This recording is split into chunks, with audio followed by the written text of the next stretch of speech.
Hello friends, welcome to అప్టెక్ jobs. ఈరోజు current affairs game చేంజర్లో భాగంగా మనం అంతర్జాతీయ, జాతీయ, రాష్ట్రాలకు సంబంధించినటువంటి వివిధ అంశాలకు సంబంధించిన కరెంట్ అఫైర్స్ని మనం ఇప్పుడు చర్చించుకుందాం. ముందుగా మన అప్టెక్ జాబ్స్లో ఉన్నటువంటి కోర్సుల వివరాలు తెలుసుకొని ఆ తర్వాత మనం కరెంట్ అఫైర్స్ని చర్చిద్దాం. అందులో భాగంగా ఏపీపీఎస్సీ గ్రూప్ 2 మెయిన్స్కి సంబంధించి మన అప్టెక్ జాబ్స్ ప్లస్ యాప్లో, గుర్తుపెట్టుకోండి, అప్టెక్ జాబ్స్ ప్లస్ యాప్లో మొత్తం కోర్సుని కేవలం 299 రూపాయలకే మీకు అందుబాటులో తీసుకురావడం జరిగింది.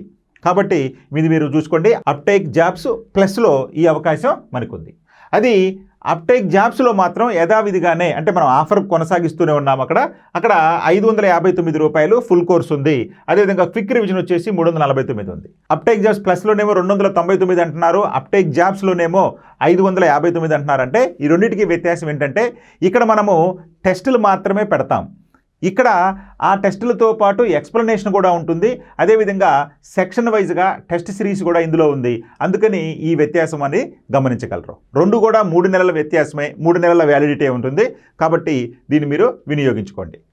మరి టీజీపీఎస్సీకి సంబంధించి కూడా మనం ఫుల్ కోర్స్ని మన సేమ్ అప్టెక్ జాబ్స్ ప్లస్లోనే అందుబాటులో తీసుకురావడం జరిగింది. ఏపీపీఎస్సీ గ్రూప్ 2 లాగానే ఇక్కడ కూడా కేవలం 299 రూపాయలతోటి ఈ టీజీపీఎస్సీ గ్రూప్ 2 ఫుల్ సిలబస్ మీకు అందుబాటులోకి వస్తుంది.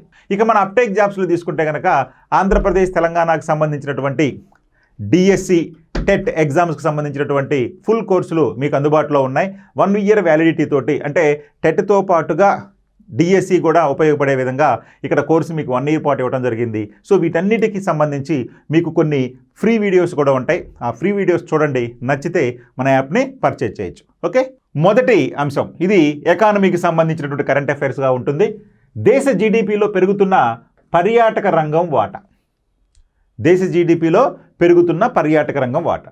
ఇందుకు పర్యాటక రంగం దేని కిందకు వస్తుందండి అంటే సేవా రంగంలోకి వస్తుంది. అంటే మన జీడిపిలో 3 ప్రధానమైన రంగాలు ఉంటాయి కదండి, వ్యవసాయము, పారిశ్రామికము, అదేవిధంగా సేవా రంగం.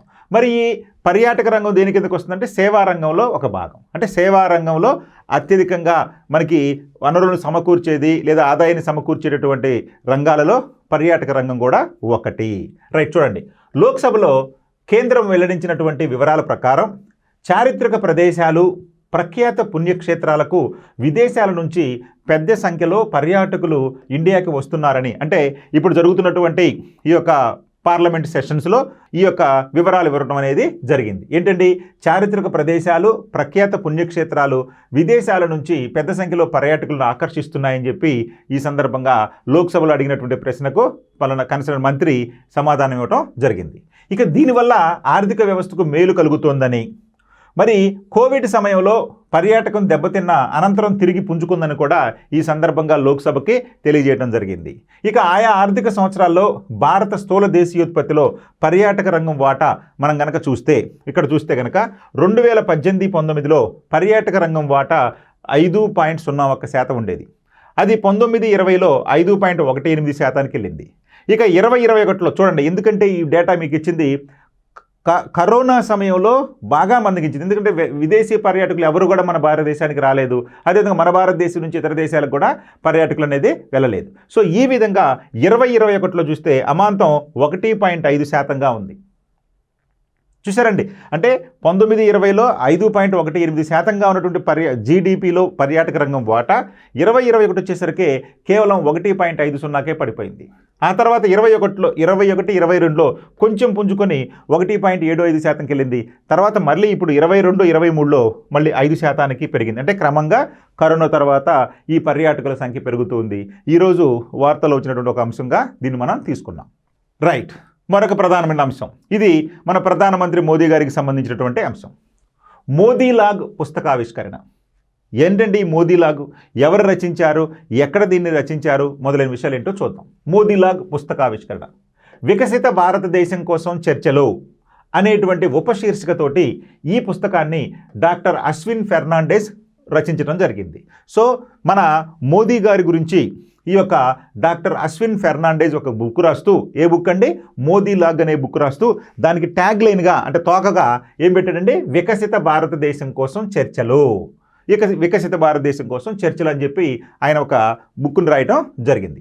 ప్రధానమంత్రి నరేంద్ర మోదీ నాయకత్వంలో భారతదేశం సాధిస్తున్న ప్రగతి, మన్ కీ బాత్ వంటి రేడియో కార్యక్రమాల ద్వారా మోదీ ప్రజలకు చేరువవుతున్నటువంటి తీరుపైన ఈయన మోదీ లాగ్ అనేటువంటి పుస్తకాన్ని రచించడం జరిగింది. ఈ పుస్తకాన్ని లండన్లోని నెహ్రూ కేంద్రంలో మనకి ఆవిష్కరించడం అనేది జరిగింది. సో ఈ విధంగా డాక్టర్ అశ్విన్ ఫెర్నాండేజ్ రచించినటువంటి ఈ యొక్క మోదీ లాగ్ అనేటువంటి పుస్తకాన్ని ఎక్కడ ఆవిష్కరించడం జరిగింది అంటే లండన్లోని నెహ్రూ కేంద్రంలో దీన్ని ఆవిష్కరించడం జరిగింది. గుర్తుపెట్టుకోండి. మరి ఆ గ్రంథంలో ఏమున్నాయండి?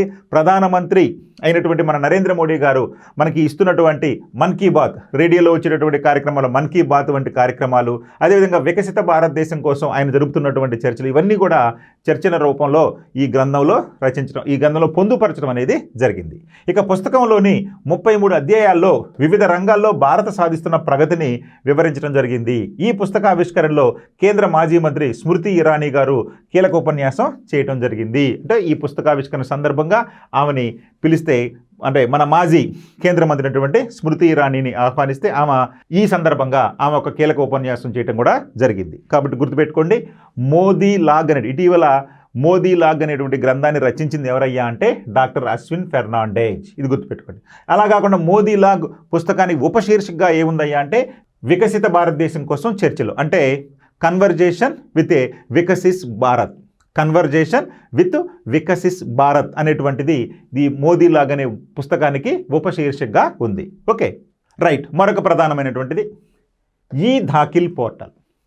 ఈ దాఖిల్ అంటే ఏంటండి? వినియోగదారుల సమస్యల పరిష్కారం కోసం 2020 సెప్టెంబర్ 17న ఈ దాఖిల్ ఆవిష్కరించడం జరిగింది. ఈ దాఖిల్ అనేది ఒక పోర్టల్. ఎవరి కోసం అండి ఈ దాఖిల్ అనే పోర్టల్ ఏర్పాటు చేశారంటే వినియోగదారుల సమస్యలను పరిష్కరించడం కోసం ఈ దాఖిల్ అనేటువంటి ఒక పోర్టల్ను 2020 సెప్టెంబర్ 7న దీన్ని ఆవిష్కరించడం జరిగింది. మరి ఇప్పుడు ఎందుకు వార్తల్లో వచ్చిందయ్యా అంటే దీనిని లడాక్ ప్రాంతంలో ప్రారంభించడంతో దేశవ్యాప్తంగా మొత్తం ఈ దాఖిల్ అనేటువంటి పోర్టల్ అందుబాటులోకి వచ్చింది. సో అందుకని ఇది వార్తల్లోకి వచ్చింది.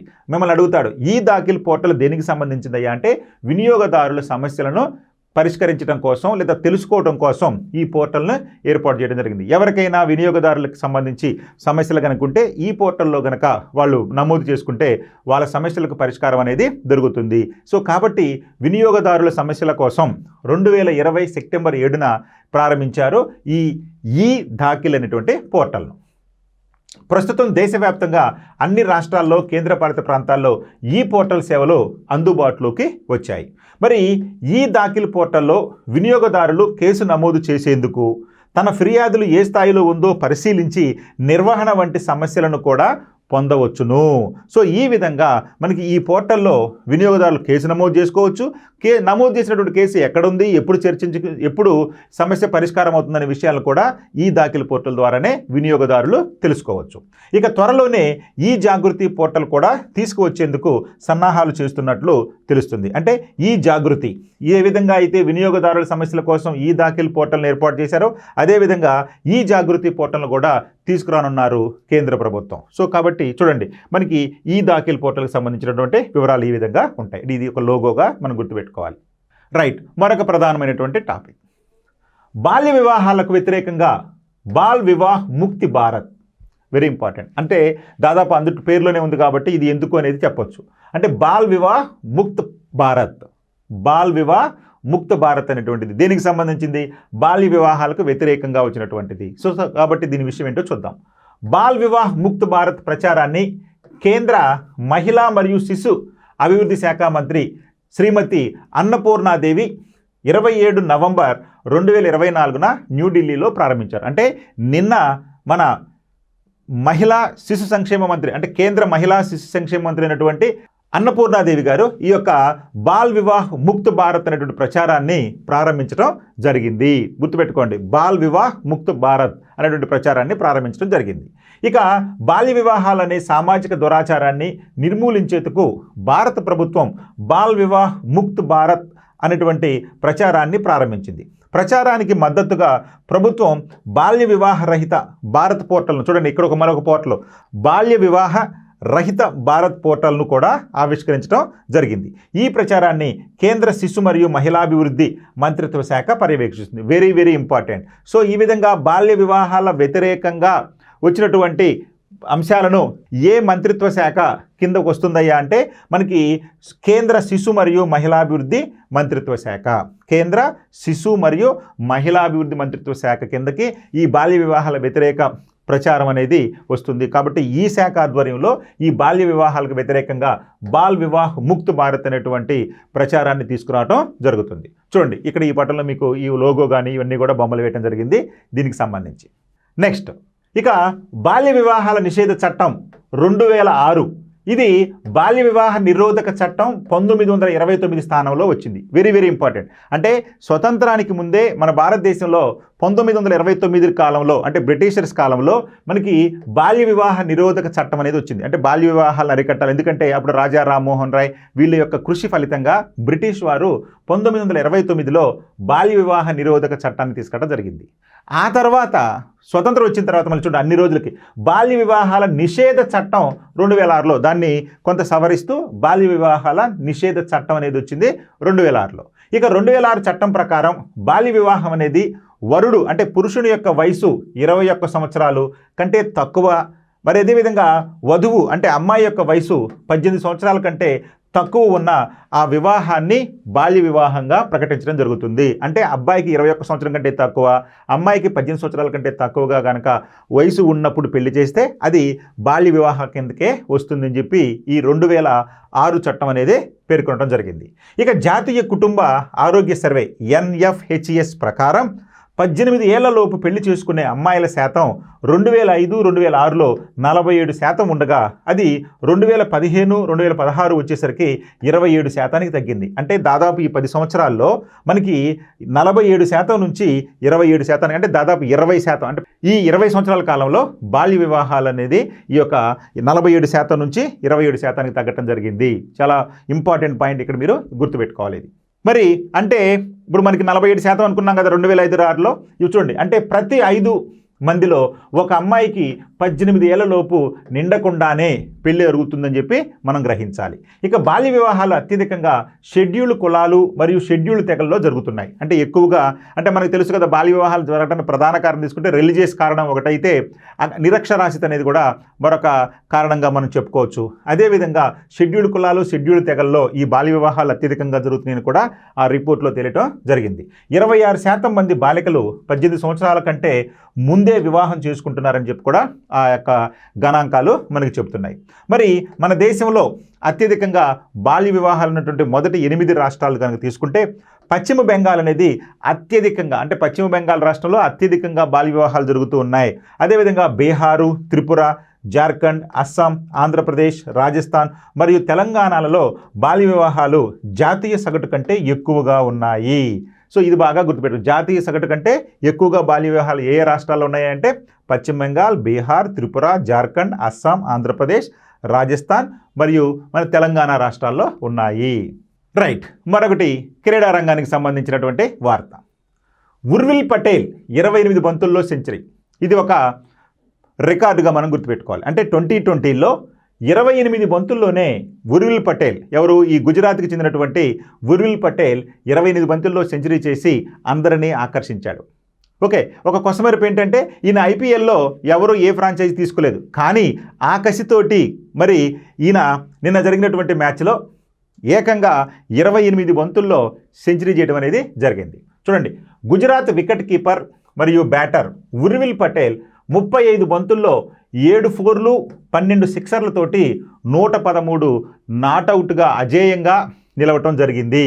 మరి 2020లో రెండో వేగవంతమైనటువంటి శతకంగా కూడా ఇది నమోదైంది. 2020 మ్యాచ్ల్లో ఇది రెండవ అత్యధిక వేగవంతమైన సెంచరీగా నమోదైంది. ఇక సయ్యద్ ముస్తాక్ అలీ ట్రోఫీ, ఇది సయ్యద్ ముస్తాక్ అలీ ట్రోఫీ గుర్తుపెట్టుకోవాలి. ఏ టోర్నమెంట్లో ఈ యొక్క ఉర్విల్ పటేల్ అతి తక్కువ బంతుల్లో సెంచరీ సాధించాడు అంటే సయ్యద్ ముస్తాక్ అలీ ట్రోఫీలో. త్రిపురతో జరిగినటువంటి మ్యాచ్లో పటేల్ కేవలం 28 బంతుల్లో సెంచరీ సాధించాడు. ఈ క్రమంలో 2018లో ఇదే టోర్నీలో హిమాచల్ మ్యాచ్లో ఢిల్లీ తరపున మన ప్రస్తుత వికెట్ కీపర్ రిషబ్ పంత్ 32 బంతుల్లో శతకం చేసి రికార్డు సృష్టించాడు. అదే వికెట్ కీపరు, అదే మన భారతదేశానికి సంబంధించి అదే టోర్నమెంట్లో ఇప్పుడు ఉర్విల్ పటేల్ కేవలం 28 బంతుల్లో సెంచరీ చేశాడు. అంటే రిషబ్ పంత్ 2018లో 32 బంతుల్లో సెంచరీ చేస్తే 2024లో ఉర్విల్ పటేల్ 28 బంతుల్లో సెంచరీ చేసి ఆయన రికార్డును బద్దలు కొట్టడం జరిగింది. ఇక ఓవరాల్గా 2020 క్రికెట్లో వేగవంతమైనటువంటి సెంచరీ రికార్డు మాత్రం ఎస్తోనియా దేశానికి చెందినటువంటి సాహిల్ చౌహాన్ కేవలం 27 బంతుల్లో ఈయన సెంచరీ చేయడం అనేది జరిగింది. 27 బంతుల్లోనే సెంచరీ చేయడం అనేది జరిగింది. సో ఈ విధంగా మనకి ఉర్విల్ పటేల్ 2020లో అత్యధిక 2వ వేగవంతమైనటువంటి సెంచరీ సాధించడం జరిగింది. మనకి ఎస్తోనియా దేశానికి సంబంధించినటువంటి సాహిల్ చౌహాన్ తర్వాత రికార్డు ఉర్విల్ పటేల్ మీదే ఉంది. మరొక ప్రధానమైన అంశం ఈరోజు పేపర్లో వచ్చింది. ఇది రాజ్యాంగాన్ని మోసం చేయటమే. ఏదండి రాజ్యాంగాన్ని మోసం చేయటం అంటే, రిజర్వేషన్లకు సంబంధించి ఒక తీర్పు అనేది సుప్రీంకోర్టు నుంచి రావడం జరిగింది. అది ప్రతి వార్తాపత్రికల్లో ఇది పతాక శీర్షికగా ఉంది. అది ఏంటయ్యా అంటే, ఇది రాజ్యాంగాన్ని మోసం చేయటమే. ఏదో చూద్దాం. వేరే మత విశ్వాసాలను అనుసరిస్తూ కేవలం రిజర్వేషన్ల ప్రయోజనాలను పొందటానికే తమను తాము హిందువులుగా పేర్కొనడాన్ని సుప్రీంకోర్టు తీవ్రంగా తప్పుపట్టింది. అంటే ఉద్యోగాల్లో రిజర్వేషన్ల కోసం ఒక మతాన్ని అనుసరిస్తూ మేము ఇంకొక మతం అని చెప్పి రిజర్వేషన్ పొందడం అనేది నేరంగా, తప్పుగా ఈ సుప్రీంకోర్టు పేర్కొనడం జరిగింది. అందుకనే వేరే మత విశ్వాసాలను అనుసరిస్తూ కేవలం రిజర్వేషన్ల ప్రయోజనాలు పొందటానికే తమను తాము హిందువులుగా పేర్కొనడాన్ని సుప్రీంకోర్టు తీవ్రంగా తప్పుపట్టింది. ఇది రాజ్యాంగాన్ని మోసం చేయటమేనని పేర్కొంది. అంటే రిజర్వేషన్ల కోసం మతాన్ని మార్చుకోవటం అనేది మోసం చేయటమే, రాజ్యాంగాన్ని మోసం చేయటం అనేది ఈ తీర్పులో పేర్కొనడం జరిగింది. అంటే రిజర్వేషన్ల కోసం మతం మార్చుకోవటం అనేది రాజ్యాంగాన్ని మోసం చేయటం అని చెప్పి పేర్కొనడం జరిగింది. ఇక క్రైస్తవ మతంలోకి మారిన ఓ మహిళకు షెడ్యూల్డ్ కుల ధృవపత్రాన్ని నిరాకరిస్తూ మద్రాస్ హైకోర్టు తీసుకున్న నిర్ణయాన్ని సమర్థించింది. ఇది చాలా చాలా చాలా ఇంపార్టెంట్.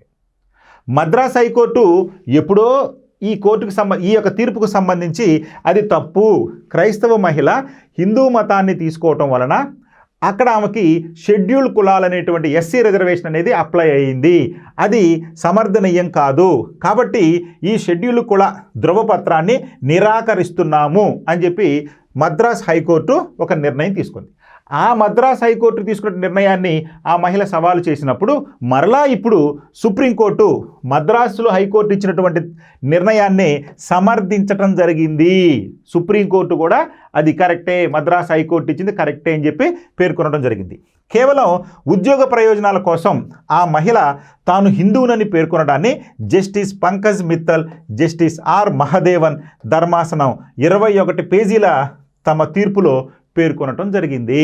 సో కాబట్టి ఈ తీర్పు ఎవరు వెలువరించారయ్యా అంటే justice Pankaj Mittal, justice R మహదేవన్లో ఇది మద్రాస్ హైకోర్టు ఇచ్చినటువంటి తీర్పు సమర్థనీయమే అని చెప్పి పేర్కొనటం జరిగింది. ఇంకొన్ని వివరాలు చూద్దాం.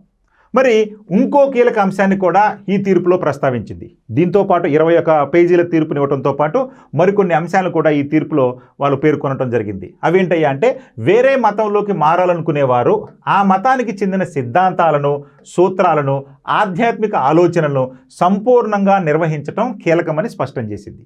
నువ్వు క్రైస్తవురాలుగా ఉండి హిందూ మతంలోకి మారుతున్నప్పుడు నువ్వు హిందూ మతానికి సంబంధించినటువంటి ఈ యొక్క ఆధ్యాత్మిక సూత్రాలు లేదా సిద్ధాంతాలను అనుసరించాలి. నేను క్రిస్టియన్గానే ఉంటాను, హిందూ మతం తీసుకున్నాను కాబట్టి నాకు ఎస్సీ రిజర్వేషన్ కావాలి అంటే అది కుదరదు. అందుకని క్లియర్గా ఇక్కడ చెప్పడం జరిగింది. అంటే ఈ మతంలోకి మారాలనుకునేవారు ఆ మతానికి చెందిన సిద్ధాంతాలను, సూత్రాలను, ఆధ్యాత్మిక ఆలోచనను సంపూర్ణంగా విశ్వసించడం కీలకమని స్పష్టం చేసింది. మారే మతంపై ఎలాంటి విశ్వాసం లేకుండా మత మార్పిడి ఉద్దేశం కేవలం రిజర్వేషన్ల ప్రయోజనాల కోసమైతే అనుమతించం. అలాంటి ఉద్దేశాలు ఉన్న వారికి రిజర్వేషన్ల ప్రయోజనాలు కల్పిస్తే అది రిజర్వేషన్ల స్ఫూర్తికే విరుద్ధం అని కూడా చాలా ఘాటుగా స్పందించడం జరిగింది. మీరు రిజర్వేషన్ల కోసమే మతం మారుతామంటే అది సబబు కాదు, అది ఒక రిజర్వేషన్ల స్ఫూర్తికే అది అపవాదు అని చెప్పి ఈ జడ్జిలో తమ అభిప్రాయాలను పేర్కొనడం జరిగింది అని తీర్పు రాసి జస్టిస్ ఆర్ మహదేవన్లో పేర్కొనడం జరిగింది. సో ఈ విధంగా ఇది మనకి ఒక ప్రధానమైనటువంటి తీర్పుగా గుర్తుపెట్టుకోవాలి. Okay right. మరొక ప్రధానమైన వార్త, మ్యారిటైమ్ హబ్గా Andhra Pradesh, AP maritime policy 2024. So త్వరలో ఏపీ మ్యారిటైమ్ పాలసీ 2024 వస్తుంది. మ్యారిటైమ్ అంటే సముద్ర సంబంధిత. సో మ్యారిటైమ్ హబ్గా ఆంధ్రప్రదేశ్. ఎందుకని? మన ఆంధ్రప్రదేశ్ రాష్ట్రానికి సుదీర్ఘమైనటువంటి 9,074 కిలోమీటర్ల పొడవు, మన ఆంధ్రప్రదేశ్కి సుదీర్ఘంగా 974 కిలోమీటర్ల పొడవైనటువంటి సముద్ర సరిహద్దు ఉంది. కాబట్టి ఈ సముద్ర సరిహద్దుని మనం ఉపయోగించుకుంటే ఎక్కువ ఆదాయాన్ని పొందవచ్చని, కాబట్టి దానికోసం ఒక స్పెషల్గా పాలసీని కూడా తీసుకురానుంది మన ఆంధ్రప్రదేశ్ ప్రభుత్వం. ఆ పాలసీనే ఏపీ మ్యారిటైమ్ పాలసీ 2024. చూడండి, రాష్ట్రంలో పోర్టుల అభివృద్ధితో పాటు సమీప ప్రాంతాలకు అభివృద్ధి ఫలాలు అందించేలా చూడాలని ముఖ్యమంత్రి శ్రీ నారా చంద్రబాబు నాయుడు గారు అధికారులను ఆదేశించారు. ఏ సందర్భంగా అంటే ఈ మ్యారిటైమ్ పాలసీ 2024 పాలసీ సందర్భంగా. మరి ఏపీ మారిటైమ్ పాలసీ 2024పై సచివాలయంలో ముఖ్యమంత్రి అధికారులతో బుధవారం సమీక్ష నిర్వహించారు. రైట్, ఇక నౌకల నిర్మాణానికి సంబంధించి షిప్ బిల్డింగ్ క్లస్టర్లు, ఇతర అనుబంధ ప్రాజెక్టులు వచ్చేందుకు వీలుగా చర్యలు తీసుకోవాలని కూడా ఈ సందర్భంగా ఆయన పేర్కొన్నారు. అంటే తీర ప్రాంతంలో ఉన్నటువంటి తీర ప్రాంతంలో మనకి షిప్ బిల్డింగ్ క్లస్టర్లతో పాటుగా ఇతర అనుబంధ ప్రాజెక్టులు కూడా వచ్చేందుకు వీలుగా చర్యలు చేపట్టాలని అధికారులకు ముఖ్యమంత్రి గారు సూచించడం జరిగింది. ఇక పోర్టుల్లో సరుకు నౌకా నిర్వహణ సామర్థ్యాలు పెంచుకోవడంతో పాటు రోడ్లు, రైలు కారిడార్లు కూడా అనుసంధానించాలని, అంటే పోర్టుల్లోకి వచ్చినటువంటి వస్తువులు ఎగుమతి దిగుమతి చేసుకోవడానికి కావాల్సినటువంటి ఈ యొక్క వస్తువులు వచ్చినప్పుడు, అంటే నౌకలు వచ్చినప్పుడు ఆ నౌకల్లో నుంచి సరుకు దిగుమతి చేసిన తర్వాత దాన్ని రైలు మార్గాల ద్వారా లేదా రోడ్డు మార్గాల ద్వారా కావలసిన ప్రాంతాలకు చేర్చడానికి ఈ యొక్క సముద్ర తీర అంటే పోర్టుల దగ్గరకి రోడ్డు మార్గాలను, రైలు మార్గాలను కూడా అభివృద్ధి చేయాలని చెప్పి ఆయన ఈ సందర్భంగా పేర్కొనడం జరిగింది. ఇక రాష్ట్రంలో కొత్తగా నిర్మిస్తున్నటువంటి షిప్పింగ్ హార్బర్లు స్థానిక ప్రజల జీవన ప్రమాణాలు, ఆర్థిక పరిస్థితి మెరుగుపడుటకు P4 విధానాన్ని అనుసరించాలని ఆయన సందర్భంగా పేర్కొన్నాడు.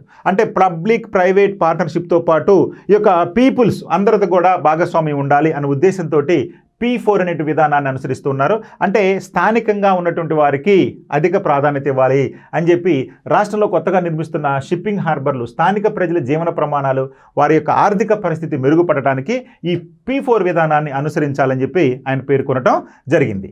ఇక అంతర్జాతీయ షిప్ బిల్డింగ్ కేంద్రంగా ఎందుకు ఉన్న అవకాశాలను అందిపుచ్చుకోవాలని కూడా ఆయన ఈ సందర్భంగా పేర్కొన్నారు. అంటే అంతర్జాతీయ షిప్ బిల్డింగ్ కేంద్రంగా అంటే పెద్ద నౌకలు వచ్చినప్పుడు కూడా, ఇతర దేశాల నుంచి నౌకలు వచ్చినప్పుడు కూడా ఆ నౌకలకు రాకపోకలకు వీలుగా ఉండేందుకు గాను అక్కడ చర్యలు చేపట్టాలని కూడా ఈ సందర్భంగా అధికారులకు ముఖ్యమంత్రి గారు సూచించడం జరిగింది. ఇక పాలసీలో 4 ప్రధానమైన ముఖ్య అంశాలు. ఈ సందర్భంగానే ఆయన 4 ముఖ్య అంశాలకు, అంటే 4 ప్రధానమైన అంశాలకు ప్రాధాన్యత ఇవ్వడం జరిగింది. అది పోర్టుల అభివృద్ధి, అంటే తీర ప్రాంతంలో పోర్టులను అభివృద్ధి చేయటం, అదేవిధంగా పోర్ట్ ప్రాక్సిమల్ ఏరియా డెవలప్మెంట్, ఆ పోర్టుకు సంబంధించి ఆ తీర ప్రాంతంలో ఆ పోర్టు పరిధిలో ఉన్నటువంటి ప్రాంతాన్ని అంతా కూడా అభివృద్ధి చేయటం, అదేవిధంగా షిప్ బిల్డింగ్ క్లస్టర్లు, అదేవిధంగా అనుబంధ సముద్ర కార్యకలాపాలను ప్రాధాన్యంగా తీసుకోవటం. ఈ 4 అంశాలకు అధిక ప్రాధాన్యత ఇవ్వడం జరిగింది ఈ యొక్క మ్యారిటైమ్ పాలసీ 2024లో. ఏంటయ్యా అంటే, ఒకటి పోర్టుల అభివృద్ధి, ముందుగా పోర్టును అభివృద్ధి చేయాలి. ఆ తర్వాత పోర్ట్ ప్రాక్సిమల్ ఏరియా డెవలప్మెంట్, అంటే ఆ పోర్టుకి ఏ ప్రాంతం నుంచి సరుకులు రావడానికి అవకాశం ఉంది, ఆ మొత్తానికి ప్రాక్సిమల్ ఏరియా అంటాం కదా, దానిని అభివృద్ధి చేయాలని. అదేవిధంగా షిప్ బిల్డింగ్ క్లస్టర్లు, ఈ నౌకల నిర్మాణానికి సంబంధించి, మరమ్మతులకు సంబంధించి షిప్ బిల్డింగ్ క్లస్టర్ను అభివృద్ధి చేయాలని. ఇక 4వది అనుబంధ సముద్ర కార్యకలాపాలను ప్రాధాన్యంగా తీసుకోవాలని కూడా ఆయన ఈ సందర్భంగా అధికారులను సూచించడం జరిగింది. అంటే మన రాష్ట్రంలో త్వరగా ఈ యొక్క మ్యారిటైమ్ పాలసీ 2024 కూడా వస్తుందని చెప్పి మనం గుర్తుపెట్టుకోవాలి. Who is the youngest player to be sold in IPL auction history? Very important అండి. IPL వేలం చరిత్రలో అత్యంత పిన్న వయస్కుడైన ఆటగాడు ఎవరు? అత్యంత తక్కువ వయసు ఉన్నటువంటి, అంటే IPL వేలంలో అతి తక్కువ వయసుకు ఉన్నటువంటి వ్యక్తి కొనుగోలు చేయడం జరిగింది ఒక ఫ్రాంచైజీ. మరి ఆ వ్యక్తి ఎవరు? నూర్ అహ్మద్, కుమార్ కుషాగ్రా, వైభవ్ సూర్యవంశీ, రాబిన్ మింజ్.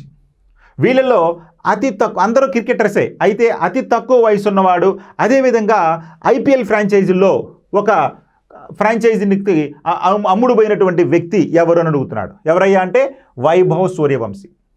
ఈయన బీహార్ రాష్ట్రానికి చెందినటువంటి వైభవ్ సూర్యవంశీ 13 సంవత్సరాలకే ఈయన ఐపీఎల్లో ఈయన ఆరంగేట్రం చేయడం జరుగుతుంది. అంటే ఇంత తక్కువ వయసులో ఇంతవరకు ఎవరు కూడా ఈ యొక్క ఐపీఎల్కి వేలంలో పాల్గొనలేదు. వీన్ని ఈ యొక్క వైభవ్ సూర్యవంశీని 1,10,00,000కు 1.1 crores రాజస్థాన్ రాయల్ ఫ్రాంచైజీ చేజిక్కించుకోవడం జరిగింది వేలంలో. కాబట్టి ఐపీఎల్ వేలం చరిత్రలోనే అతి పిన్న వయస్కుడుగా ఈయన చరిత్ర సృష్టించాడు వైభవ్ సూర్యవంశీ.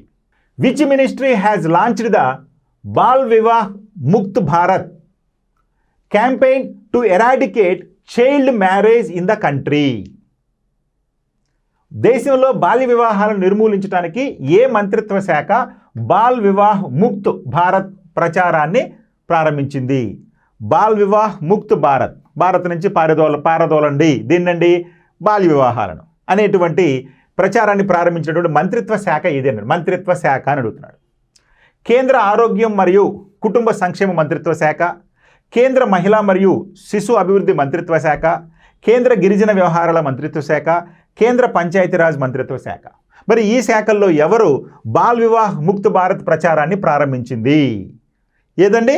మనకి కేంద్ర మహిళా మరియు శిశు అభివృద్ధి మంత్రిత్వ శాఖ. ఇక్కడ చూడండి, కేంద్ర ఆరోగ్య కుటుంబ సంక్షేమం కాదండి, కేంద్ర మహిళా మరియు శిశు అభివృద్ధి మంత్రిత్వ శాఖ ఈ ప్రచారాన్ని ప్రారంభించింది దేశంలో బాల్య వివాహాలను అరికట్టడం కోసం. Thank you.